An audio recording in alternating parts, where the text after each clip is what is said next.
হঠাৎ ঠিক হলো যে কোথাও ঘুরতে যাব। নাও ব্যাগপত্র রেডি করে আমিও রেডি। যাওয়ার কথা ছিল ঠিক দুপুর বেলার দিকে, কিন্তু আমাদের বেরোতে বেরোতে 5:30 বেজে গেছিল।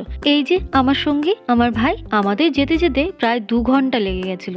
আমরা গেছিলাম তেহট্ট করিমপুরে আমার বড়দির বাড়িতে। আমাদের পৌঁছতে প্রায় 7টা বেজে গেছিল। ওখানে গিয়ে দেখি একজন তো খেলা করছে এই ঠান্ডার মধ্যে। তারপর আমরা সবাই শুধু ফ্রেশ হয়ে আমার দিদি আমাদের জন্য এলাহি আয়োজন করেছিল।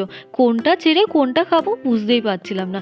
সন্ধ্যেবেলা টিফিনটা সেরে রাত্রেবেলা ডিনারটার আয়োজন করছিল। রাতের ডিনারে করেছিল তড়কা আর রুটি। আজকের রান্নায় হেল্প করছে হচ্ছে আমার ভাই, যাতে চোখ না জ্বলে সেজন্য হেলমেট পরে নিয়েছে।